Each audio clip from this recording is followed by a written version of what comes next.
Ladies and gentlemen, and everyone in between, welcome to the Real Honest Podcast. This is your host, I am John Ritland, and the co-host, the Terminator. Hello. Yes, episode 2. Want to make a quick note that 1, thank you guys for the feedback on the first episode. Really appreciate it. Yes. Secondly, I am working next Friday night, so episode 3 will likely be up Saturday or Sunday, depending on when we get up. Yep. And then we're also going to be doing... we're going to be talking about various things today, pretty much. I don't think it's going to go as long as the last episode. Yeah, we were... We had a lot of shit to talk about. It was our first time, so we were a little excited. Usually you finish early on your first time. Not that I would know anything about that. Right. Boy, this show is just going really good. So let's get into what is our first subject of the day. Our first subject, bit of a serious one here. We're going to talk about Alicia Fox, because apparently Alicia Fox got sent home from SummerSlam weekend. It was reportedly, so just taking this here, but she was sent home after an altercation with a fan, drinking heavily. Not the first time that she's been involved in something like that. Yeah. What was it, February, she got sent home. Or she actually went out intoxicated. Arn Anderson, much blame goes on him. He went out, or he sent her out there to wrestle, and she was apparently in no shape to do so. And the last time we really saw Alicia Fox in the ring was against Becky Lynch right at WrestleMania, and then she was all over the Raw Reunion show. Yeah, because she's a Raw legend, apparently. I was just confused by it. I'm like, is she injured? Were they just having her there to give the rub to some of the current women? Were they... No, not like... Was she drunk and then just kind of wandered about? Oh, God. Yeah, I mean, it's entirely possible. I mean, in all seriousness, it's because... She needs help. She does. So does Jimmy Uso. Let's make it clear. This is not just going to be a slander thing for Alicia Fox, but this is not even the first time this happened. It seems to be a running theme with wrestlers is that they try and medicate themselves with alcohol. The road schedule is insane. I mean, I think we talked about Jimmy Uso's I hate to say this, but some of them could use some advice from Jinder Mahal. Could they? Yeah, I mean, he cut out alcohol out of his diet. Yeah, and put steroids in. Yeah, but also cut out alcohol. Allegedly, yeah. Of course. But yeah, it just take it from what McGee from NCIS. He cut out alcohol and cut out a whole bunch of weight. Mm-hmm. Like, if you've never seen NCIS, you have no idea. If you haven't seen NCIS, I'm a bit shocked. Because USA Network plays it all the time. But in all seriousness, with Alicia Fox, if this is true, and again, let's just go with if. Yes, but there is a constant theme of a lot of these wrestlers are in a lot of pain. Yeah. A lot of the time. Right. It's the cost of being in the business. I think someone once put it, you have to be real stupid to work in the business, but... Real stupid to stay in it. Yeah. Maybe not real stupid to work in it. Yeah. They're on the road constantly, beating up their bodies. We've been to a bunch of indie shows, and we've seen where these guys have just got to be brutalized. And the women. Yeah, from the early 20s, just braining themselves on the mat, the apron, and the floor all in one match. Judas. Oh, God. Yeah, one of the indie guys we saw, Judas Icarus, he did a dive over the ropes. The problem is, he brained himself on the floor, which is a wood floor. Yeah. And we felt it in our feet, and we were probably about, 10 feet away? Yeah. And, I mean, granted, we probably would have felt it. No, we were like 4 or 5 feet Yeah, away. I was going to say, that's a good point. It's like, and we actually I shook his hand, like, sometime afterwards to make sure he's okay, and it was the limpest handshake, not knocking him, but God forbid. Yeah. The whole point is of this, though. Wrestlers put their body through a lot of shit, and I get why they have the attitude of trying to medicate themselves with alcohol, with something that'll just numb the pain for a little bit. Right. Living in constant pain ain't easy. No. But it's like pimping. Pimping ain't easy. But I think what would benefit the WWE is doing what they're now doing, which is giving people time off. Yeah.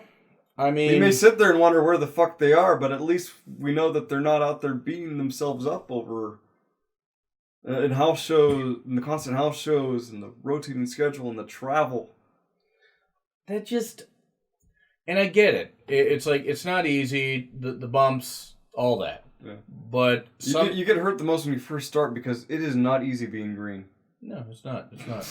Like the green screen back here. No, we, Don't gesture to the green screen. They can't see it. That's a good point. They never see the green screen. That's true. They never see it. They just see the visual covering the green screen. Yeah. But anyway, the whole point of this is, though, WWE doing the rotating time off, but Jimmy Uso's going to have to go to rehab. He's going to have to. Yeah. Because it's the second time in 5 months. It's pretty much the same thing with Alicia. Maybe a couple of weeks longer. Maybe second time in 6 months. It doesn't even matter if it's the second time in 1 year. Yeah. One time is one time too many. She needs some kind of help. And if she doesn't get that kind of help and she refuses to rehab, WWE's going to have no choice. I'm not even saying release her, but just sit her at home. Yeah. Because she's a Pay her danger. to sit home. Yeah. She's a danger to... They're not doing that with anybody currently, Luke Harper. But they're doing that with... That would imply they're paying him. Oh, they're paying him. But they're just not using them. We're going to freeze your contract. Yeah, but... Yeah, let's not...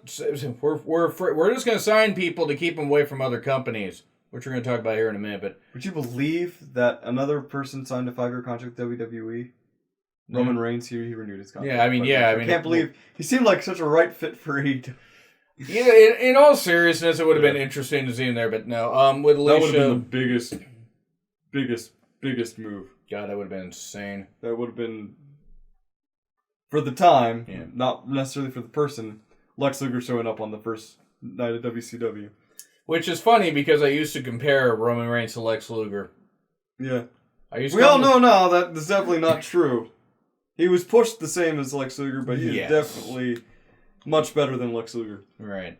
But with this, Alicia just needs help. WWE needs to do this kind of stuff and just make sure that their talents get the stuff. And like you said, they're rotating time off, which is something that needs to happen because they have enough people, especially with NXT and all this stuff. And they eliminated a few house shows this month, which we'll just transition right into that. Mm-hmm. But just basically Alicia get help. But yeah, WWE canceled some house Everybody shows. hop on their two-wheeled automatic vehicles because we're going on a Segway.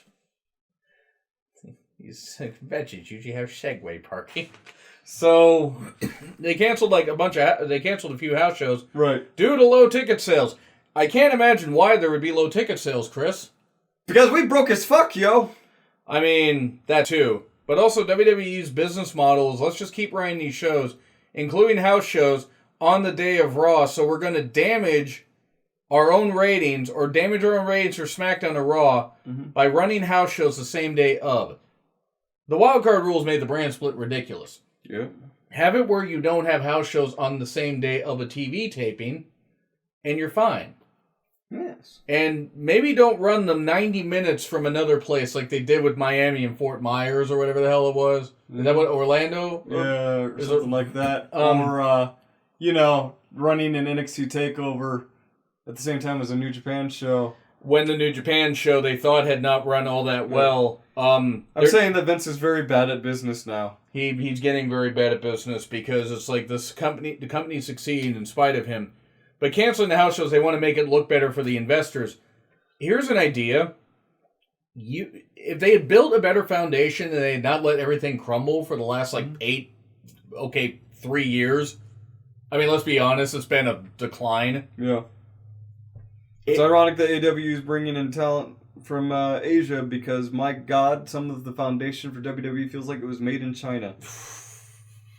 Not even the decent kind of quality from China.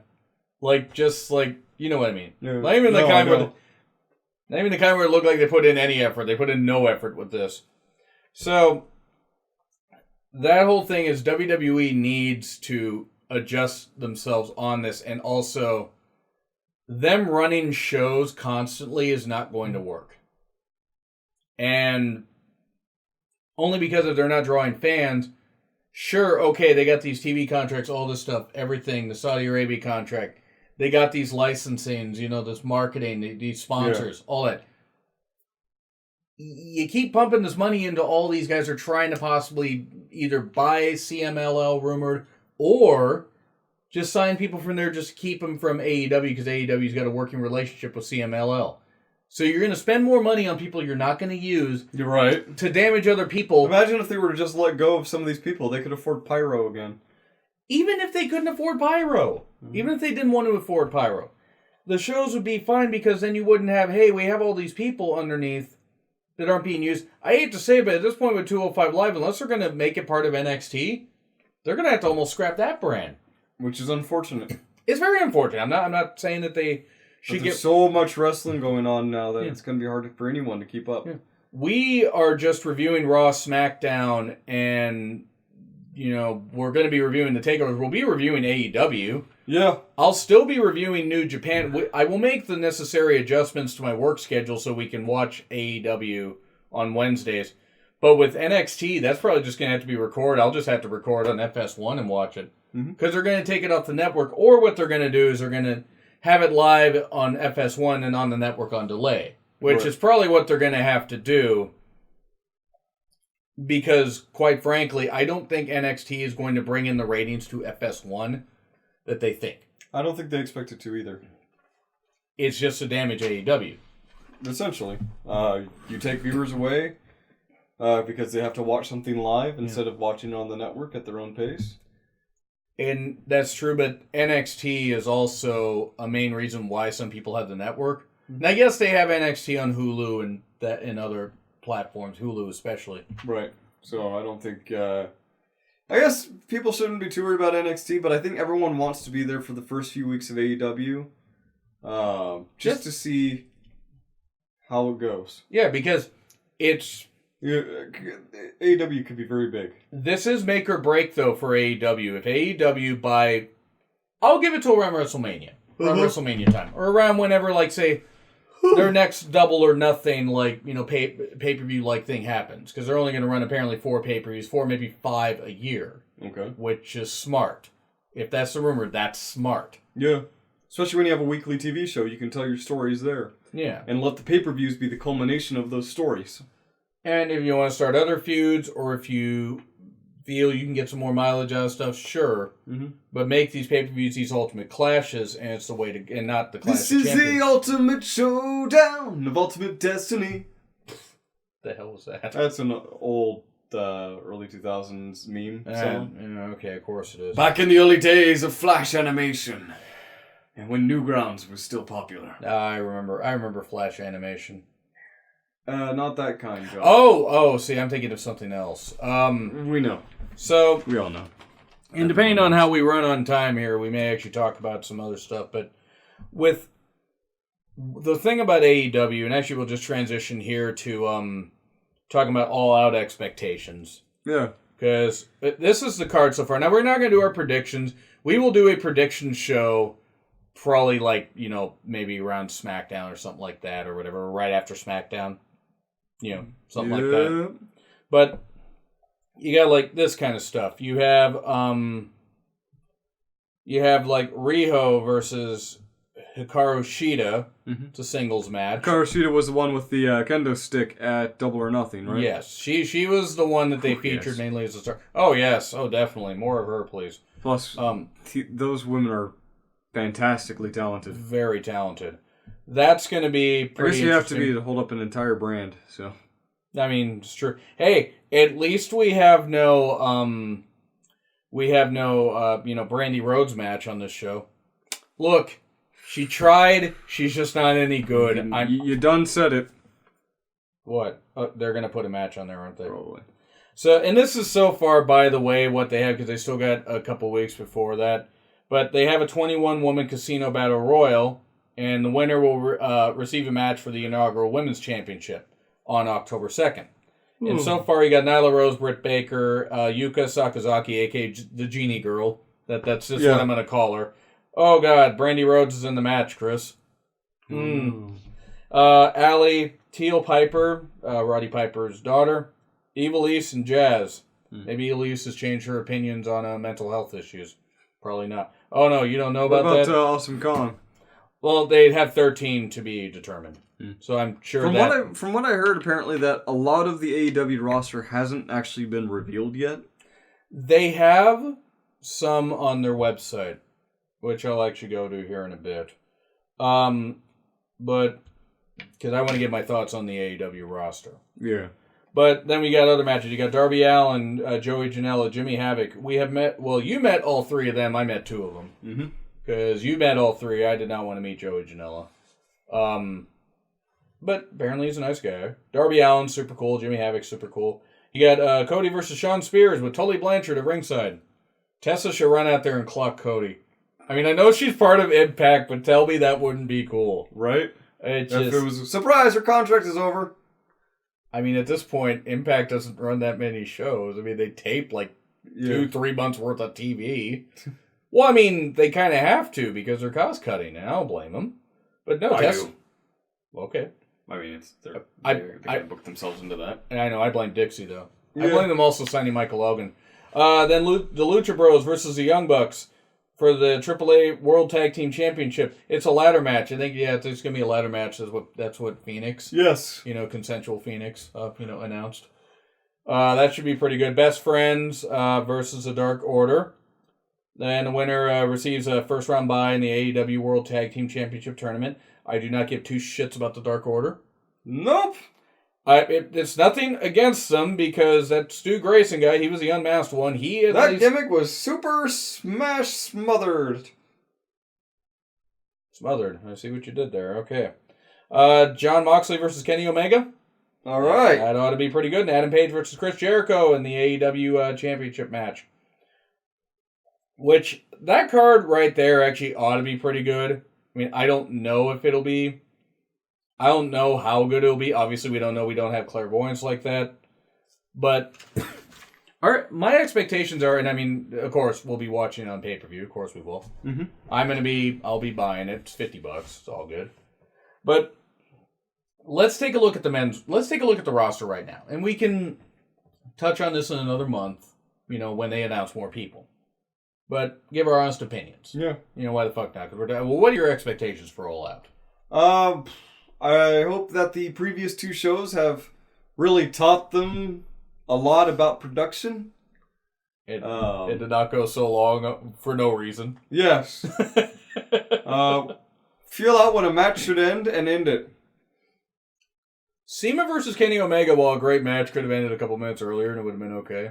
Yeah. We did all these reviews, by the way. We did reviews of Double or Nothing, Fyter Fest, and Fight for the Fallen. You can check those out if you want. Yeah. But that was like the one issue, especially with Fight for the Fallen, it was so long. I mean, Fyter Fest was even a little bit long, but Double or Nothing I understood going long. It had to. Go long! Ha! But we then got,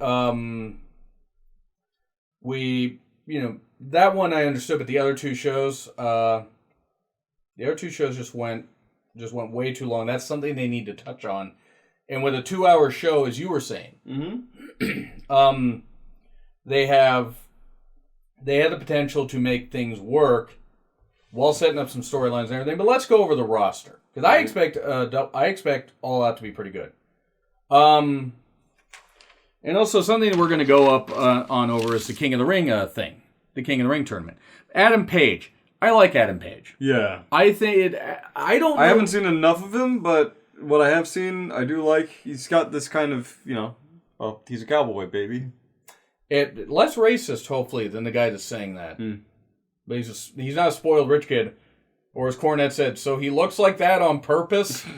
So, Adam Page, I think, can be the start. I don't want them to push him too soon. They will. I know. They need their stars. You know that Jericho's beating Page, though. Am I wrong? I think that would be a good way to get eyes on the product. Yes. But it could send long term, however, I don't know about that. It could send the wrong message. Unless Jericho's, because Jericho and John Moxley have New Japan contracts as well. Yeah. And I believe Moxley. Come see the champion that beat Chris Jericho for the inaugural AEW championship might be a good selling point. I mean, it can't be any worse than Jericho versus Okada at Dominion. All right. Anyway, let's go with this. Angelico. Yes. I liked Angelico since Lucha Underground. You got to see him and Jack Evans as a team. He's pretty good. Yeah. Cutler. Haven't seen enough of Cutler, but what I've heard and what I've seen, I like Cutler. In relation to Stephen Cutler of the Forgotten Sons? Wait, who? Or was it Cutler in the Forgotten Sons? I forgot who we were talking about. Huh? Yeah, I don't think so. I don't think so, but I like how I had to repeat that because I don't think you got it. Chris Jericho, easily the most well-known star worldwide that they have. Daniels, who we have met.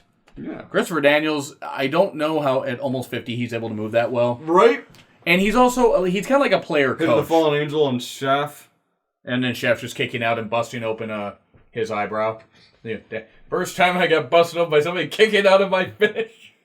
That was an indie show, by the way, that we went to a couple weeks ago. Yep. A couple months ago. Life moves so fast sometimes. But I like Daniels. Daniels being a player coach, it's a good idea. Chuck Taylor. And Trent Beretta of the Best Friends. Chuck Taylor, when he actually I liked what they were doing when he was possibly going to go heel at World Tag League in New Japan, and they never went on that. I'm not the biggest fan of Chuck Taylor. Mm-hmm. I don't hate him as much as some people, and that's pretty obvious who, but I think that Taylor has some ability. It's just not my... Or otherwise Cody wouldn't have had him signed. Yeah. Shima, who is very good. He is. Spectacular. Very good. They need to get a better picture of him.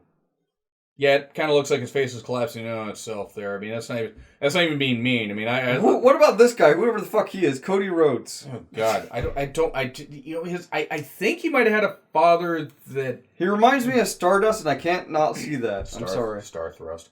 Probably that too. That's him and Brandy. But moving on, Cody. Star Thrust is more Robert De Niro's role in that movie Stardust. Hi. That movie was so much better than it had any right to be. Yes. Cody is great, though. I think that Cody has really come into his own, especially in the past couple of years. Darby. Hometown favorite. Well, not really our hometown, but home state favorite. Yeah. Darby's absolutely great. Met him a few times. He's young enough. They can build around him well. Dustin's going to have maybe... for the few years he has left on wrestling. If Darby? Yeah. I mean, that's true, because if Darby keeps... If Darby keeps bumping like that, he needs to not do the coffin drop on the apron, as we know. It's the hardest part of the ring. It is. Dustin, a few more matches, he's going to obviously be producer, that kind of stuff. Phoenix, as long as he doesn't super kick Aubrey, he'll be okay. And Penta. As long as Aubrey makes sure to catch that glove this time. Oh God! Why is it every time these guys show up, Aubrey's involved in the match? That's a good point. That was some good shit though. Phoenix is very good. He's great in Lucha Underground. Kazarian, he's awesome. Much like Daniels, just still able to move so goddamn well. Jack Evans from Parkland, Washington. I'm not a detractor of Jack Evans. I've never seen it with him, but I get why people like him. Yeah. Havoc. Speaking of guys we like, Jimmy Havoc. I think Jimmy Havoc gets a bad rap because he actually can work. Yeah. I think that he's very, very good. He is very versatile. Yeah. In what he can do. He can do hardcore wrestling when it's needed, which is his preferred method because at least the hurt's coming. He can do some good comedy spots. He did that with Randy Myers. Yeah. Which was some good. That was fucking great. Oh, the picture slicing across the. Oh, you sick fuck. Yeah. You sick Paper fuck. cuts between the fingers. Ouch. And. Yeah, I'm just going to keep reminding you of that. Yeah. And, of course, he can actually fucking wrestle, which is something you really can't say too much about some hardcore wrestlers. Yeah, and then, that's because deathmatch wrestling is bullshit. Speaking of hardcore wrestlers, Joey Janela. Boy, great. This is a man who knows how to entertain a crowd. However, what works on the independent scene may not work on weekly television, because on the independent scene, it's like being a stand-up comic who hasn't had a stand-up special yet. You're going to be doing a lot of repeat spots when you're out on the indies, because you can see, like, when we go to different promotions, we do see a lot of the same spots repeated. We did see some varied stuff between how some guys are and Without a Cause, and how some guys are in like Icarus and stuff like that. Yeah, depending on the environment, a lot of them will have some kind of difference, but generally you know what to expect out of them. All right. And it'll come into play too with some of the other people in this promotion that. Adapting things from the independent scene, I don't know how well it's going to work, because you have to show a consistent evolution. Not necessarily a quick one, but a consistent one. And I'm interested to see where Janela takes it, because he's going to have to change his character inevitably, too. We saw him face Tama Tonga at show, and they had a pretty good match. I don't get it with Janela. I just don't. Okay.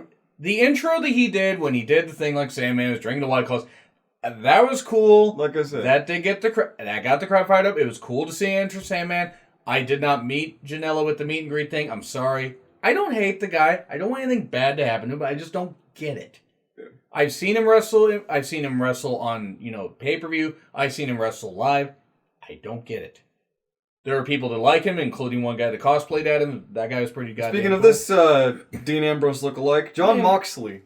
Or as the Japanese announcers say, John Moxley. I can't really say it like they do, but John Moxley. He does it much better. Moxley, let me just say this: current It's IWG, probably super offensive too. current IWG, maybe not for you.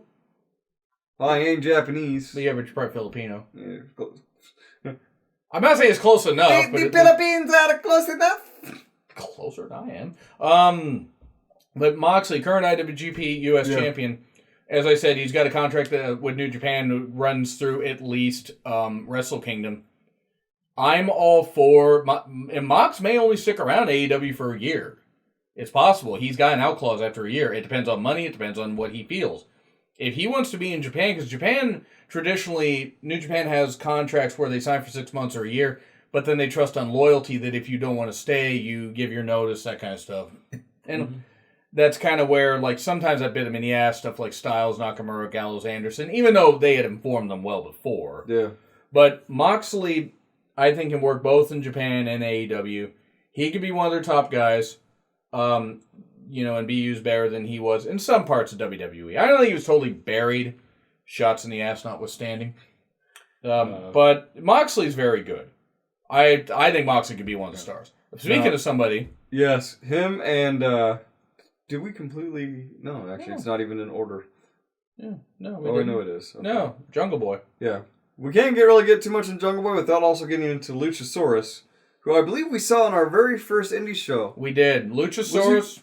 Who's he going up against then? I fucking don't remember.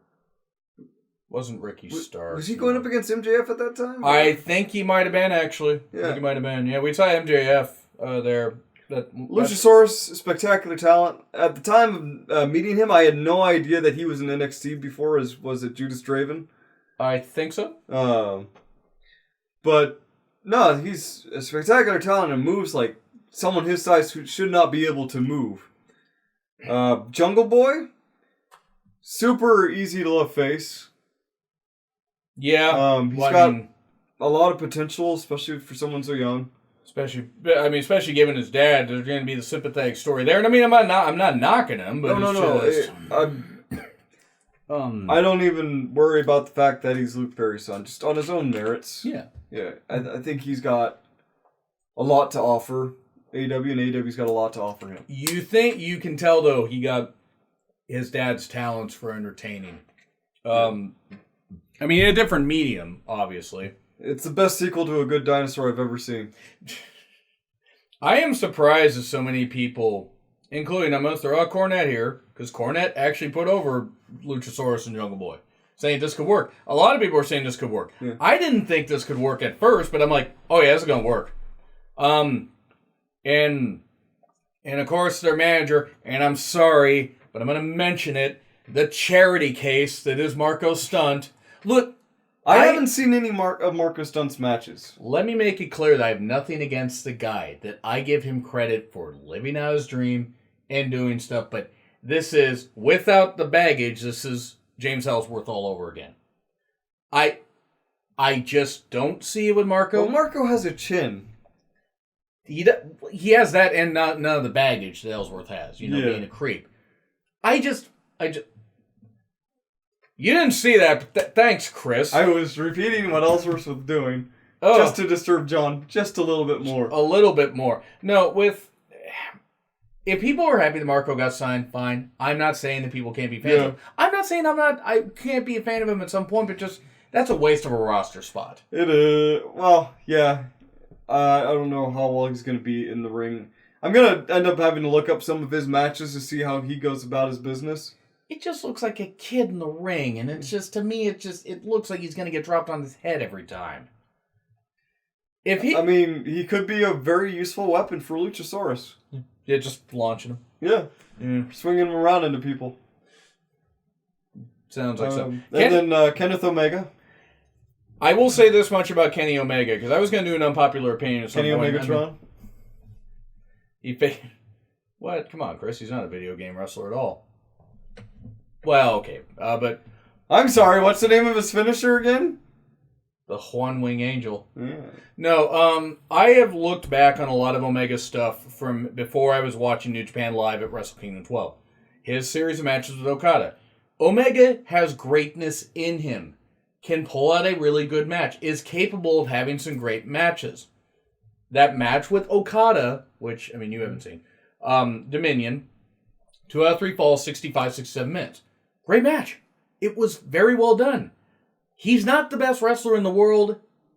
Sorry, he's not. If you guys think he is, at a technical level, yeah, I could agree with that. But on a pure entertainment basis, there's got to be reason behind it, and it's not just because of Rave Dave Melty Melts throwing a bunch of stars at the Tokyo Dome. No, don't get me wrong. And speaking of Meltzer, Dave Meltzer cast Meteor Swarm. It was super effective. I'm now just picturing him as like Meltzer as a wizard or something like that. No, but the refs are. Yeah, the refs as wizards. God damn. If you're not following refs as wizards on Twitter, I don't know what you're doing with your social media. It's fucking great. With Omega though, Omega will obviously be one of their top guys. He is not the best thing in the world. Does that mean his IWGP title reign after he won it? That people wanted to see him win it. The problem is, it was the journey, not the destination. Yes. And seeing him win it was great. The follow-ups were the problem. Then he faced Cody, and then he faced Tomohiro Ishii at the Destruction Tour after the G1, after Ishii had beaten him. And then he faced Cody and Ibushi at King of Pro Wrestling. And then he faced Tanahashi, the final boss, because they did the Undertale thing and all that stuff and whatever. And then he left. And look, not only did they do that Undertale bit, but they actually got Toby Fox to go through and make that, the guy who created Undertale. Oh, really? They did? Yeah. See, I didn't know that. Oh, they did? Yeah. Nice. I gotta say this, though. Omega will be one of their guys. I don't think that he's as great as everybody says. Now, do I think he is the worst thing in the world, like people say? No! God forbid. I can find him entertaining. But he is definitely upper card talent. Yeah. Oh, he definitely is. He would be featured much better here than if he had gone to WWE. Yeah. Imagine that. Yeah, right? That's going to be the case with some others if they leave and go. Kip Sabian, we've seen very little of, but the guy's young and the guy's very talented. Yeah. That match that he had with Sammy Guevara was pretty good, and Sammy Guevara... We've met him, and Sammy... we watched him in a match against Sonico. Sonico is actually going to Pro Wrestling Noah for a tour. I think he might actually be over there now as we're recording this. Yeah. But yeah, Sammy Guevara is an extraordinary talent. Very good. Him and Kip Sabian, they're definitely going to end up being the mid-card talent for a while. Imagine if they teamed up at any point. That could be a pretty ridiculous. That might be a good thing to lead up to. Yeah. We get to we already went over Marco Stunt. Sorry, his hair. We went over Luchasaurus. His hair is bigger than he is. Nick and Matt Jackson, the Young Bucks. They are are a massively talented tag team who knows how to entertain a crowd, as long as they're invested into the match. I also like the picture on the AEW website where they just took the both of them posing and cut the picture in half. Right. You got billions of dollars. You can't afford to have separate pictures. They could. The Young Bucks actually showed up at the Five Northwest Wrestling show we were at. Mm-hmm. Shockingly. Now, what won me over and pushed me over to the Young Bucks side somewhat was that match against Omega and Ibushi at Strong Style Evolved last March. March of last year. They can have good matches, as you said, when they're invested. When they're not, and they just want to do their spots, it's not entertaining. After a while, or sometimes it can be. Yeah. After a while, sorry, it's not. I try to embrace. I feel that wrestling has passed me by sometimes. Shifting your goddamn eyes over, you agree? What? Oh god damn it, you do agree. I'm not the only one who thinks this. No, it's okay. It isn't okay sometimes. Yeah, but it's okay that your opinions are different. Yeah, and also old. Come on, Chris, I'm not that old. I am old. No, with the Bucks, You're not Cornette old.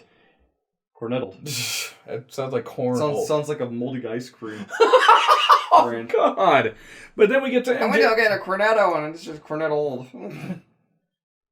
Open up the wrapper. Thank you. Fuck you. Bye. Speaking of things that aren't old. MJF.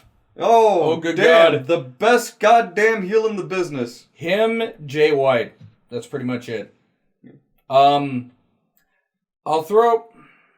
say Shayna to an extent. I think Shayna's a pretty goddamn good heel. Yeah. But yeah, MJF. The thing is about MJF is he's the kind where he gets ass kicked repeatedly and you still want to see him get his ass kicked and you still keep his heat. With Jay White, it works in Japan. I don't know how well it would work if he ever came to AEW. Mm-hmm. Because Jay's got a lot of growing to do. Yeah. And I'm not saying MJF doesn't. I'm definitely going to be seeing MJF being champion at some point. He will probably beat Adam Page. I think he should at some point. But MJF's great. Put down Seabiscuit. Yeah, we threw toilet paper at him instead of streamers. Or people threw toilet paper at him instead of streamers at Defy. Yeah. But back on the subject of comedy, Michael Nakazawa, Jim Cornette's favorite wrestler. I'm sure the guy has talent. I just don't understand why he's there. Just gotta know that comedy spots on pay-per-views, that's fine. He's going to be the equivalent of of WWE's R-Truth. Yeah, that's fair. He's going to be doing a lot of comedy. He's going to be easing the tensions or breaking up segments. He'll be very handy in that kind of role. That way, if you want to do a much more entertaining segment after just doing a serious segment, you know. It's funny that you mentioned handy and he's the one that uses the oil and stuff like that and everything. And so, I don't get it. I don't. I mean, speaking of another wrestler John doesn't get, I forgot. How about Orange Cassidy? Yeah, boy, pocket boys. Yeah. I did watch a match of his when he was up against David Starr. Guy can actually wrestle. He's going to be a solid mid-card talent. He knows how to entertain a crowd, and one of his promo spots at the beginning of the match was hilarious. But all in all, I need to see more of him before I can really give my judgment on him. I don't like him. Just because he's got his hands in his pockets and he gives lackadaisical kicks. I just don't think it's funny. I just don't. He could be a nice guy. I'm sure he is. He's one of those people who is used to the independent scene and is going to need to change up his style to match the new environment that he's in. And maybe he can. I mean, maybe it's possible. I don't know. But yeah, eventually I could envision a heel turn where he stops doing that and he gets super fucking serious against his opponents. How about a super regular series? That too. Mr. Pac! The bastard. Yeah, the man himself, Pac. Let me say this. Waka waka. You proud of that? Yes. You should. I am not the only person who's ever made that joke. I am certain. Yeah. But I will go with that. I will say this. As long as he's willing to do business and not have a whole thing change, like the thing with Heyman Page, which I guess he was loyal to Dragon Gate and I get. As long as he's willing to do that, that's fine. Yeah. Because Pac's incredibly talented, was very underutilized in WWE, and all that. We're going to talk about a walkout and a return. We're going to talk about stuff a little bit later here, but Pentagon. We talk about the Lucha Bros. Yep. Pentagon's great. We met him. Very nice guy. But John? Yes? Shh.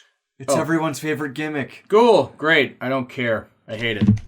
Peter Abalone.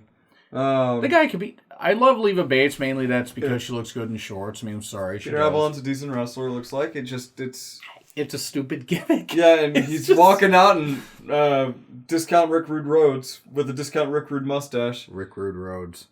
Yeah. I love it. Rick Rude Rhodes. Ropes. And Rhodes. Because Dusty actually also wore stuff like that too. So but let's talk about another tag team.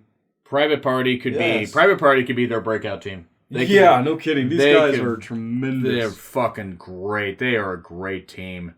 They were great in that, what was it? It was that, I think, 3-way or 4-way on the Fight for the Fallen. Yeah, I mean, one reminds me of Demolition Man. Phoenix! Demolition Man. Yeah. I don't remember their names right now, forgive me, but boy, they are just fucking great. They really are great. Scorpio. Yeah, we talked about Sammy Guevara, Scorpio Sky. He's very, very good. Sean Spears, Mr. 10. Yeah. He's made sure to distance himself from his old gimmick enough. Yeah. They're going to try with him to make him a top heel. I don't think it's going to work.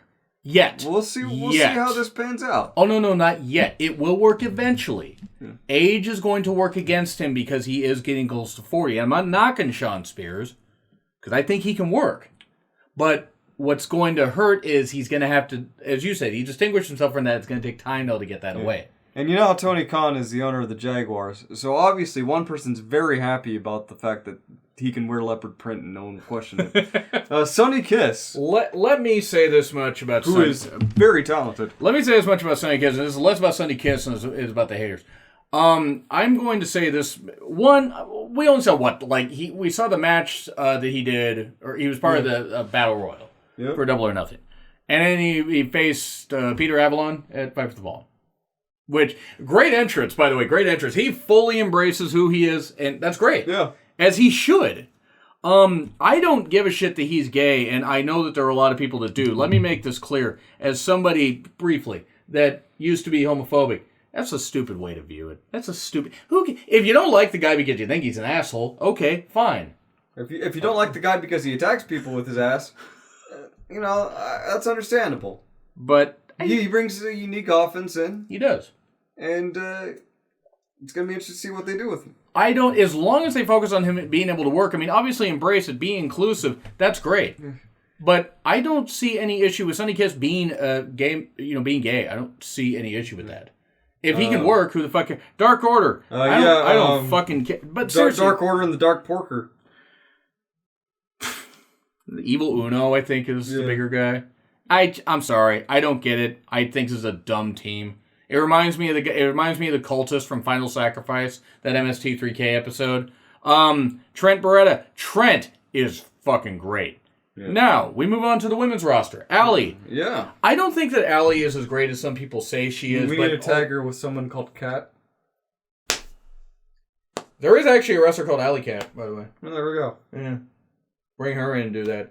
I think that Allie's good. I don't think she's as great as some say, but also I don't think, besides her run in Impact, she hasn't gotten much of a chance to really show that. Yeah. And hopefully she can. Awesome Kong. I was so excited to see her again. Dude, the fucking crowd lost it at Double or Nothing. I lost it. We lost it. It's like, I went to Smash to be awesome. I go, oh, holy fuck, they brought Awesome Kong in. Awesome Kong, however, she's very much part-time. She's not... I think she'd enjoy that, though. Well, and she should. She basically stepped away from wrestling after a while. Yeah. Which, and blame her, it was due to injuries and she lost some weight. She's lighter than she was, which is good. Yeah. It would be less wear and tear on her. B. Priestley. Another wrestler who came from Stardom. And WCPW. She had a match with Will Ospreay, if I recall. And now is matched up with Will Ospreay. They're engaged. Or was it Will Ospreay? Is actually anyway. No, Will. I don't fucking know. B. I'm gonna need to see more of her, but I get why people. I get why people. Hopefully, she's her. more than a B Priest player. If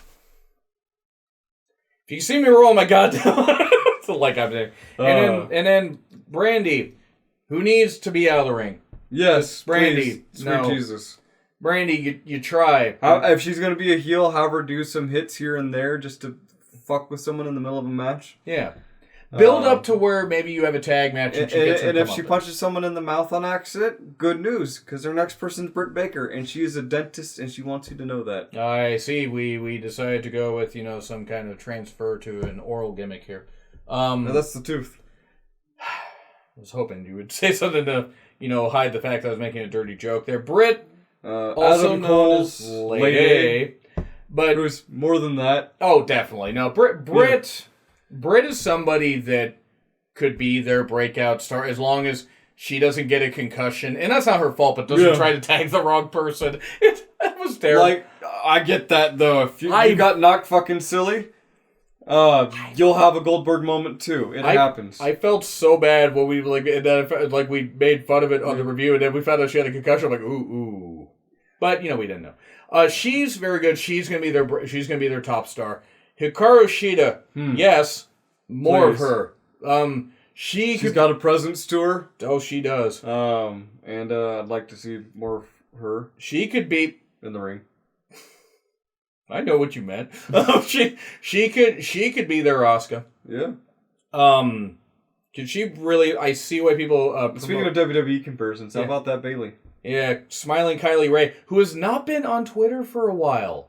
It's a little scary. No, actually, I think it's okay if someone's not on Twitter because Twitter is a place where people go to get bitter. Chris, I did not intend for that to rhyme. Yeah, but you're gonna roll roll I might it. just do that all the time. Yeah. No, but seriously, and I didn't even know it. Kylie Ray has actually not been on social media for a bit, and it's actually a little worrying. Not because she was on social media a ton, but like people were worried about her. Like she was supposed to be, I think she was supposed to face Brandy instead of Allie, but that had to get changed. Yeah. So hopefully Kylie's okay. Speaking about keeping quiet, Leva Bates. I wouldn't keep quiet with her. I'm sure no one would be quiet. There'd be screaming, and there'd be running. All my dates. No, but I want to say quickly about Kylie Ray. I think she could work really well.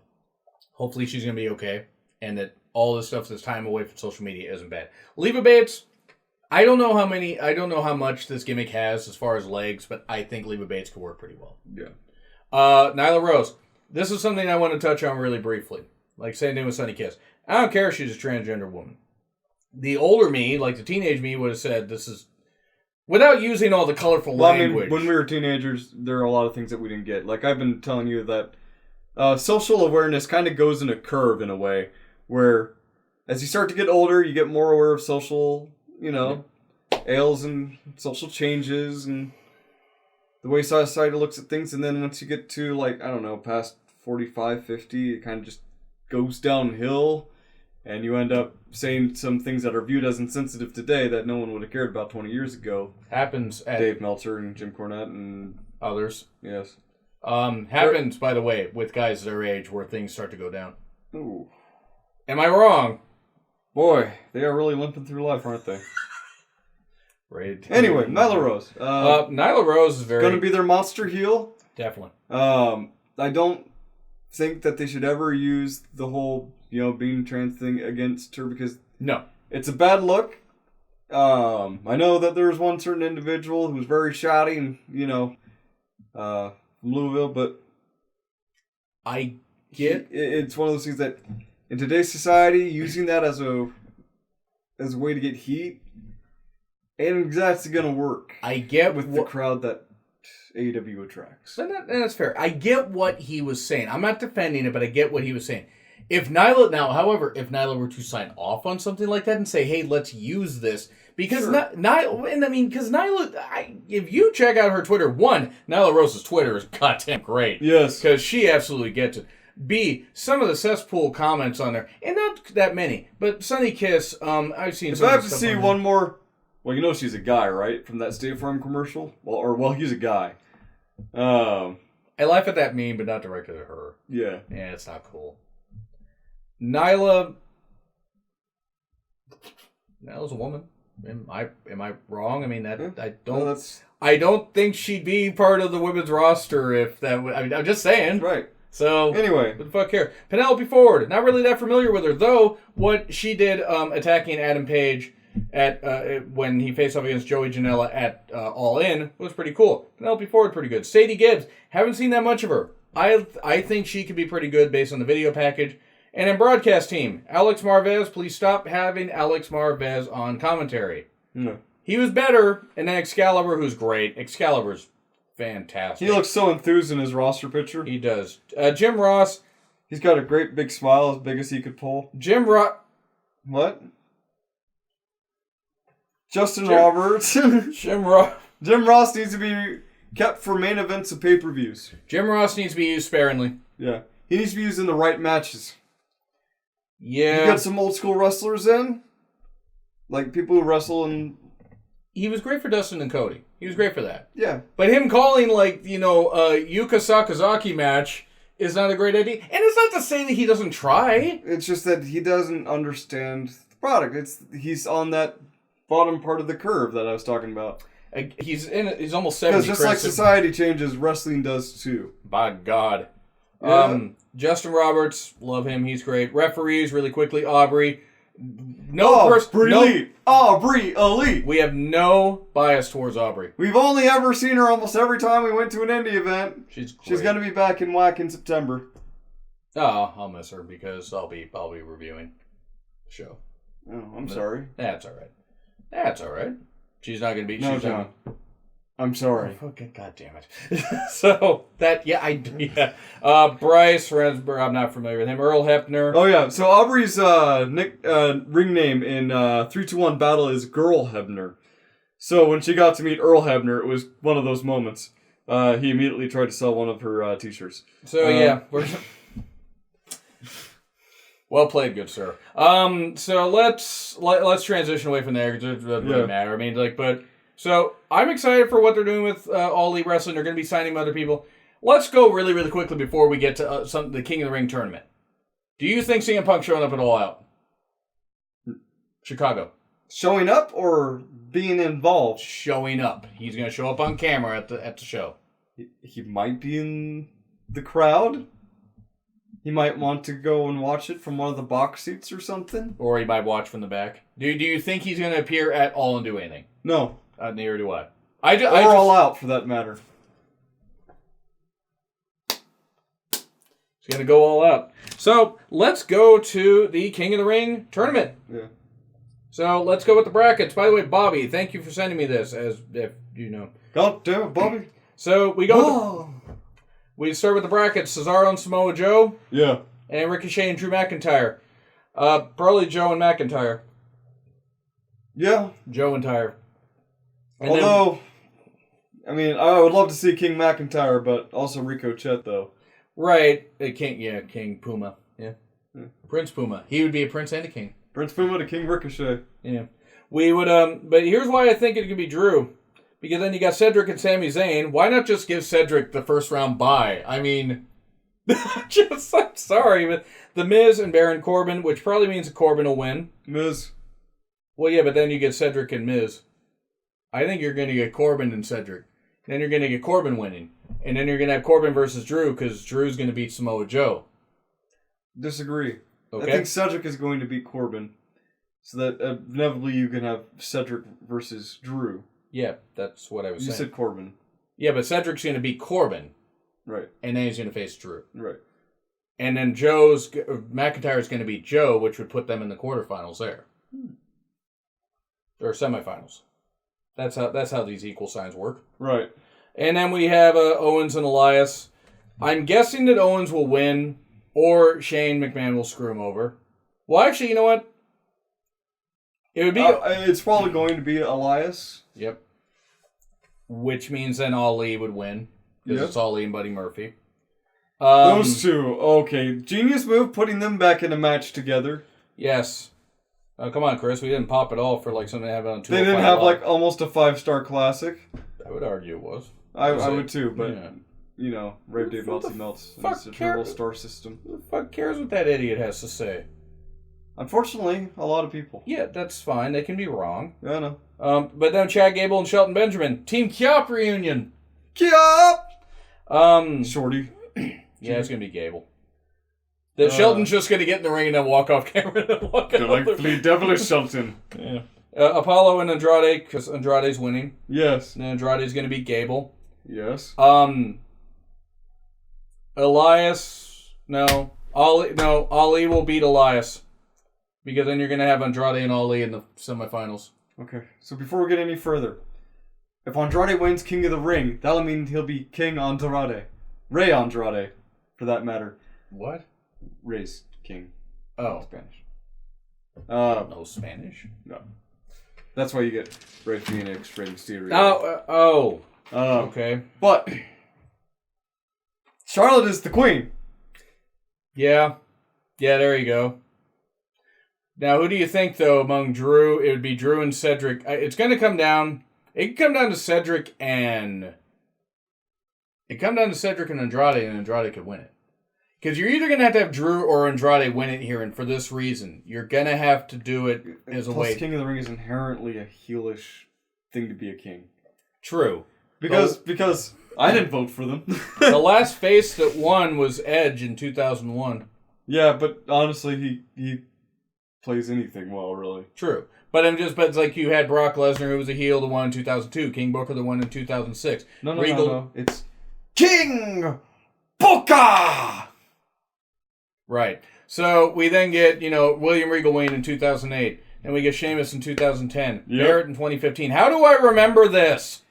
We've been over this. We have been over this. We have. But I think Drew Andrade and Drew Day. It's Andrade! Yes, it is!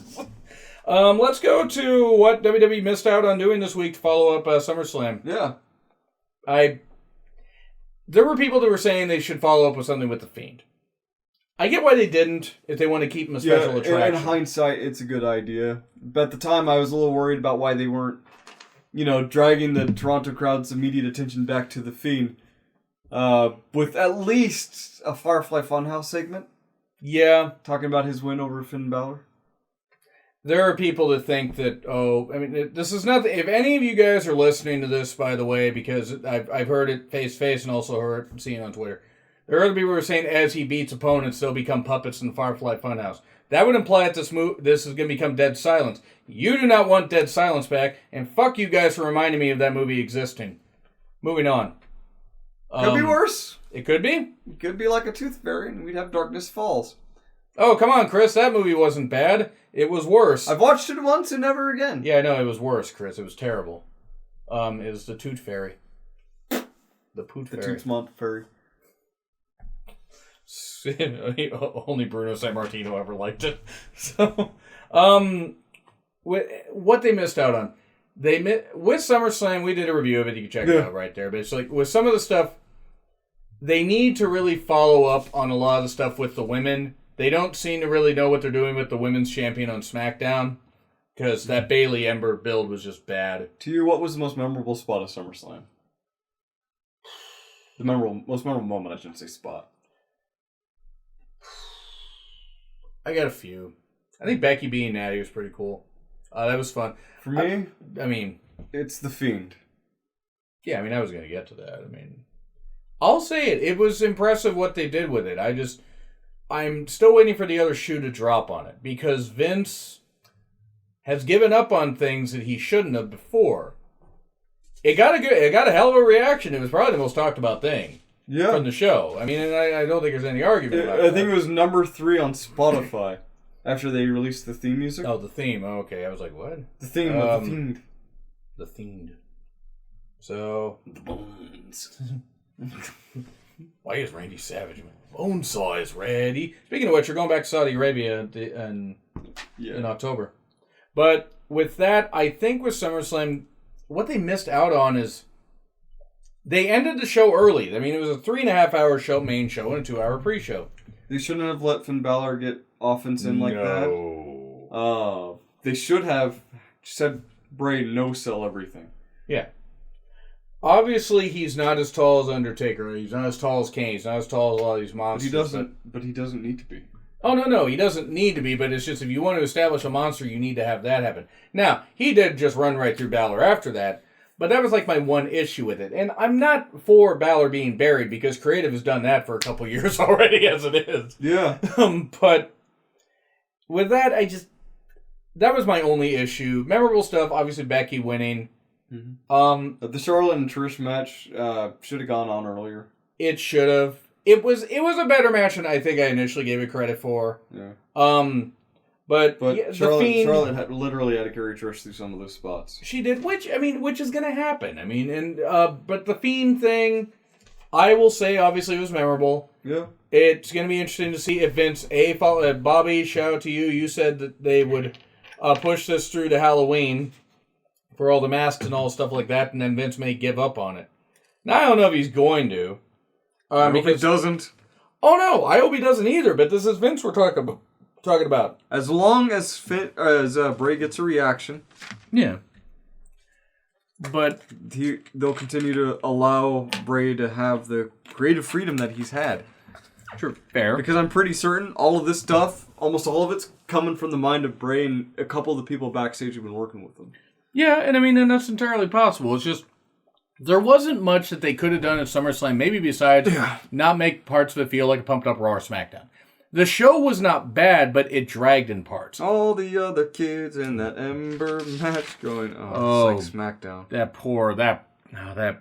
They were sent out there to die. They were just sent out there to die. I expect you to die. The bane of our existence. Alistair versus Bray may possibly happen. I don't think it's going to happen probably until Hell in a Cell. Yeah. But then that means Alistair's got to lose. Yeah, I think they're gonna probably set the Fiend up with a few more matches before going up against Alistair. Which is was just a kind of a tease because yeah, capitalize on the attention and keep people's focus on what they let them crave that matchup before it happens. Let Alistair have a few more matches. Let the Fiend have a few more matches. Keep both of them looking strong.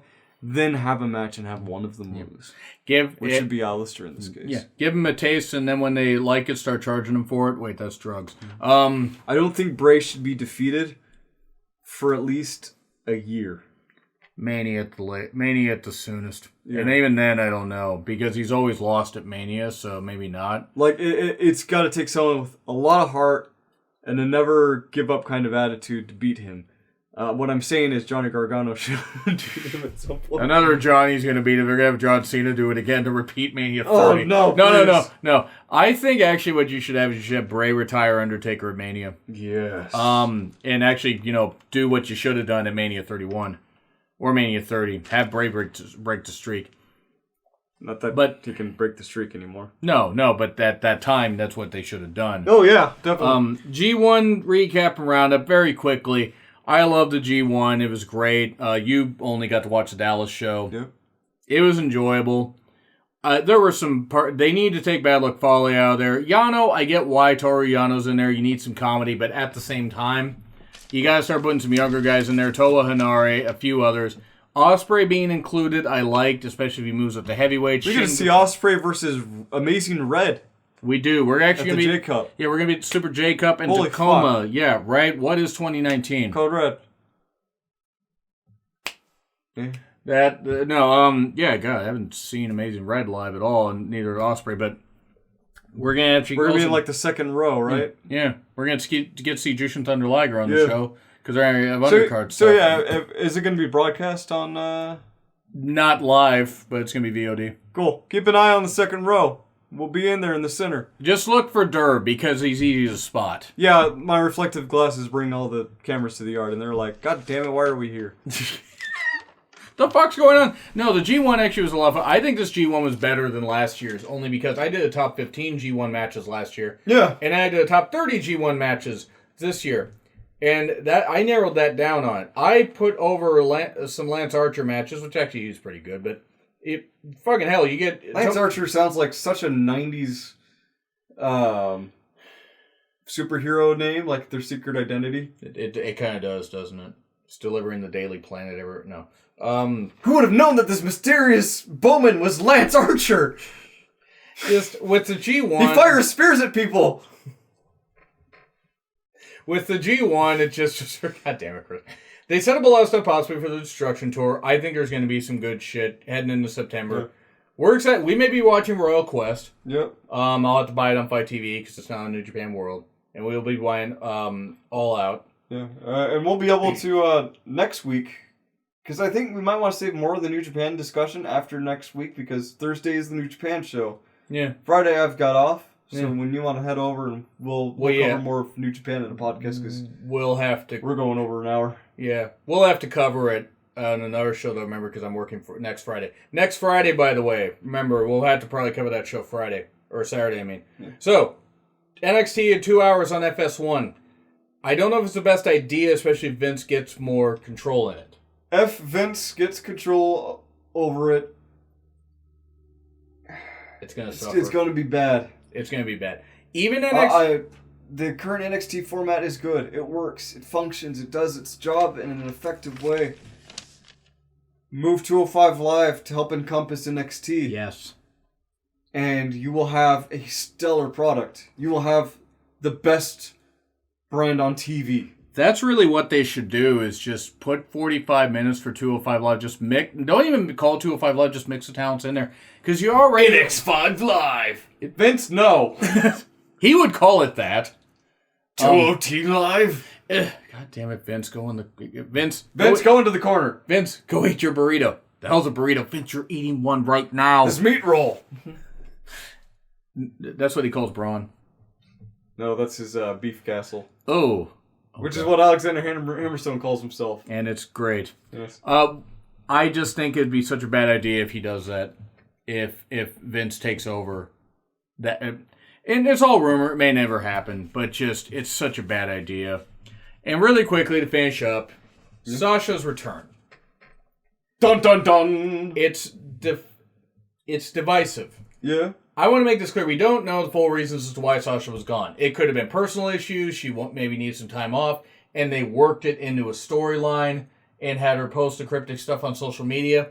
The problem is, I don't know if I believe her throwing a fit on the floor. I don't buy that. But would I believe her being frustrated about the tag team titles not being on her and Bayley long enough? Yeah. Sure. But also, if you sign the contract, you need to show up. Yeah. Now, they're not an employee, of course, they're independent contractors. They need to show up, though, and work. There are women that would absolutely kill to have her spot and to have the pushes she's gotten. Yeah. And thing is, not everyone's got the talent that Sasha's got, too. And that can hamper that kind of progress. There are hungry people out there, but... Yeah. But I don't know how many of them are ready to kind of walk into the same kind of spot that Sasha has. That is true, and I agree with you. I think there are some that could get to that level, possibly. Yeah. Rhea Ripley. So, Rhea's almost practically there already. Yeah. And she's... I would love to see her on the main roster because her on SmackDown, when they moved to Fox... Oh, God. Yeah. I mean, that would have to come up months later, I would think, when they get their stuff in with Fox and everything. When things really get rolling. But with Sasha's return...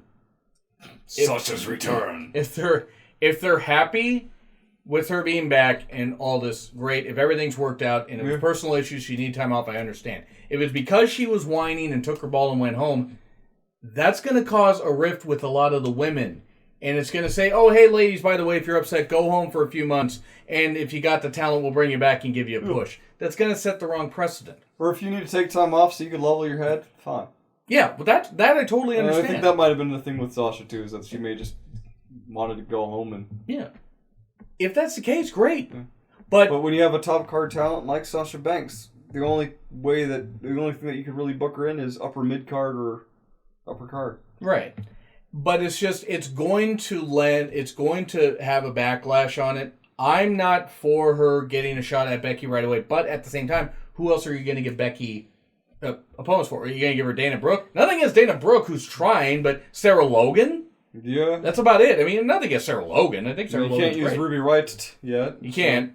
Not till next year. Yeah. Probably the Rumble. I think maybe something like that. I'm interested to see where they go with Liv Morgan. SmackDown Liv. Hopefully at some point they'll go see. My thing is, though, is just with Sasha's return, it's going to yield some problems. And I'm a big fan of Becky. Becky's title reign should end at some point. But if Becky's title reign ends at, like, Clash of Champions, okay, what are you going to do then? You give Sasha... Sasha's a heel now. Okay, you can have her face some people. Yeah. Well, she'd have to heal some people. Well, I mean, she wouldn't injure people. She's not Nia Jax. Right. And thankfully, Nia Jax is not on TV for a while. It may not be back at any point. Yeah, hopefully her injuries, recover though. Yeah, double ACL surgery, I think it was. Yeah, and she was working with really bad ACLs for a while. Look, to wrap it all up, guys, we're overshooting the hour here, but I want Sasha's return to work. Yeah, to mean something. If it doesn't, it needs to be where, like, hey, she's back, she's in the fold. But if she gets upset and takes her ball and goes home again, if that's actually what happened, they need to not push her again. Just release her. I agree with that. Yeah. Any talent. Neville. How about that blue hair? I mean, she's blue. Dabba-dee-dabba-die. She is blue. Dabba-dee-dabba-die. I really was waiting for that band to advance and become Eiffel 69. But anyway. Nice. That's about it really for this. So, yes, next week, Saturday, we will be doing the podcast. because, I'm working Friday night. So we'll give our opinions on the Super J Cup and stuff like that. Yep. And excuse me, everything else. But yeah, we're just gonna end the show right here. So. Oh, okay, right now. Yep. Literally. Bye. No. But yes. Second episode of the Real Honest Radio Podcast. John Ritland and I'm the Durbinator. We will be back next week, folks. Yeah. Subscribe to the channel. Stay tuned. And hit that bell because that's what all the YouTubers say, right? And don't eat the yellow snow. It's summer, John. Don't eat summer's yellow snow. Yeah, that'd be very confusing unless it's a lemonade snow cone, in which case go for it. Anyway, y'all have a good night. Bye.